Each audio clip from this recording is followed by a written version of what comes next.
Keep your dream. I have a friend named Monty Roberts who owns a horse ranch in San Isidro. He has let me use his house to put on fundraising events to raise money for youth at risk programs. The last time I was there, he introduced me by saying, "I want to tell you why I let Jack use my horse." It all goes back to a story about a young man who was the son of an itinerant horse trainer who would go from stable to stable, racetrack to racetrack, farm to farm, and ranch to ranch, training horses. As a result, the boy's high school career was continually interrupted. When he was a senior, he was asked to write a paper about what he wanted to be and do when he grew up.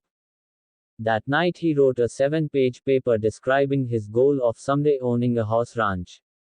He wrote about his dream in great detail, and he even drew a diagram of a 200-acre ranch, showing the location of all the buildings, the stables, and the track.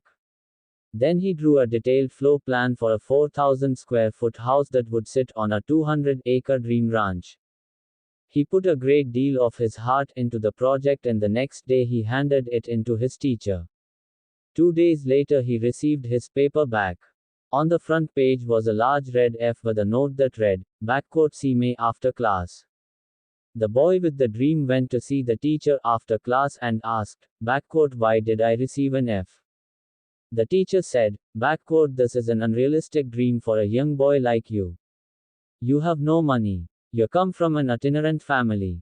You have no resources. Owning a horse ranch requires a lot of money. You have to buy the land.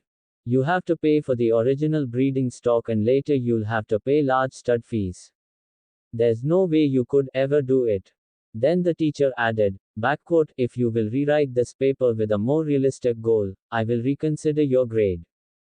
The boy went home and thought about it long and hard. He asked his father what he should do.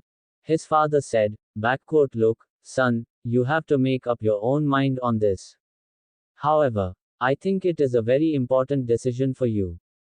Finally, after sitting with it for a week, the boy turned in the same paper, making no changes at all. He stated, "You can keep the F and I'll keep my dream." Monty then turned to the assembled group and said, "I tell you the story because you are sitting in my 4,000 square foot house in the middle of my 200-acre horse ranch. I still have that school paper framed over the fireplace." He added, "The best part of the story is that 2 summers ago that same school teacher brought 30 kids to camp out on my ranch for a week. When the teacher was leaving, he said, 'Look, Monty, I can tell you this now. When I was your teacher, I was something of a dream stealer. During those years I stole a lot of kids' dreams. Fortunately you had enough gumption not to give up on yours. Moral: don't let anyone steal your dreams. Follow your heart, no matter what. No dream is too big or too small when one works hard to live it. One should always try making dreams come true no matter what."